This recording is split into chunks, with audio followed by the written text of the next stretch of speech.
Hi everyone, you're very welcome to Projectatron, the prediction site with a difference. Today we are looking at the NFC North clash between the Green Bay Packers and the Chicago Bears at Lambeau Field. Rory, what can you tell us? I can tell you that both teams needed that bye week. They really did. Chicago just needed to gather themselves and realize that, hey, we actually have a lot of talent on offense and we should be using it. The reason why Chicago have been losing a lot of games, conceding a lot of points, is because their defense has been out there for so long during games. They're just not good on time of possession.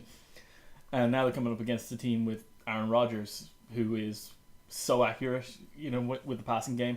He's not going to be giving them too many interceptions to work with. Chicago's offense is going to need to step up and really, really put it to them if they want to have any chance in this game. Green Bay, on the other hand, they are guilty of giving up a lot of receiving yards this year. And Jay Cutler, he's not afraid to throw. He's not afraid to throw those interceptions. He's not. And I could see them making a lot of headway here if the receivers are up to it. The only receiver who's looked up to it in the last few games for Chicago has been Brandon Marshall. Matt Forte has been playing very well, but he's just coming off of an injury now as well, so his performance might not be up to scratch. But all of this is academic because Chicago are playing in Lambeau Field and they're going to lose. Like they always do, or often do anyway. And I really can't see it going any other way. Interesting. I mean, Chicago's offensive problems have been well documented. I mean, they know themselves. Brandon Marshall's come out himself, obviously, with that locker room tirade. But they know themselves that they're not doing it on offense and they need to get better. Why couldn't they fix it in the last 2 weeks? Well, this is the time to fix it with the bye week, so we're going to see the product of that. This is really going to define Chicago's season, and they need a good performance here. Even if they lose, they need a good performance here, because if they don't, they could crash and burn really badly. Personally, I think that the Bears, I mean, we know they have a lot of talent on offense. Their offensive line isn't great, but it also wasn't great last year. I think it's actually improved from last year, but it's certainly not consistent enough. And Cutler is still making stupid decisions, especially in the red zone. They're costing the team big. The problem for the Bears is definitely going to be in their secondary, where we know they've lost Tillman for the year. Kyle Fuller's been banged up now for a couple of games. He looked really impressive in the first couple of games he played, and since then has tapered off and gotten injured. So, I mean, getting hurt for a rookie is always really bad for developmental reasons. But as you say, they're spending so much time on the field that it's inevitable they're going to give up points. And I think that even if the Bears can sort out their offense and retake time of possession, it won't matter because Green Bay can hit you for an 80-yard touchdown as well as a 12-play 80-yard drive.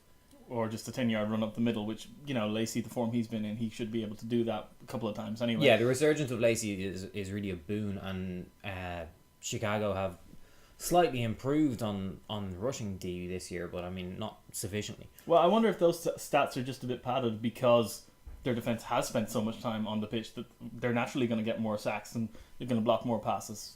I don't know. That's subjective. Yeah, no, that's a fair point. I have to agree with you. This is Green Bay's to lose, absolutely, and I think they could really, really humiliate the Bears. This could be kind of over 2 touchdowns. This could be a 3-score game. Yeah, and this is do or die for the Bears, because if they lose this one, they have a losing divisional record against Green Bay, who are the only team in their division they can catch. If they want to hope to get a wild card, you can probably get a wild card with 9 wins. In the NFC this year, NFC, that's possible. You can do it, but if you lose this game to Green Bay, that puts you a couple of games behind. They're already 2 games behind Green Bay. This puts them 3 behind, effectively 4. It's gone.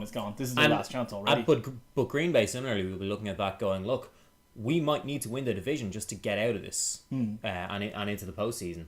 And the Lions, as iffy as Matt Stafford has looked, they're getting Megatron back.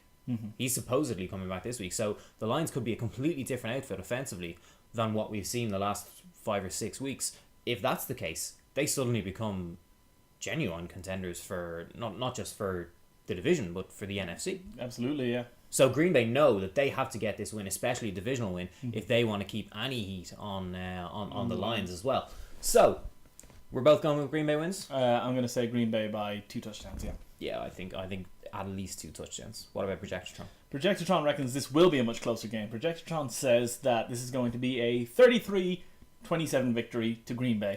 Because we're all going full house here, Green Bay. You're going to see Jay Cutler, second play of the game, he fumbles the ball, and Green Bay 2 plays later, Eddie Lacy runs up the middle, just like, it's a very pathetic goal line stand from Chicago to give Green Bay an advantage right off. But then Jay Cutler actually, starts playing well. He gets 78% completion for the game, throws 3 touchdowns to Santonio Holmes of all people, Alshon Jeffrey, and Dante Rosario, who has what a great porn star name, as we've mentioned. That is an impressive collection of people not named Brandon Marshall. But Aaron Rodgers is going to hand the ball off twice for those 2 Eddie Lacy touchdowns, and he's also going to throw it to Devontae Adams in the corner of the end zone, completely unmarked. Bears secondary breaking down there.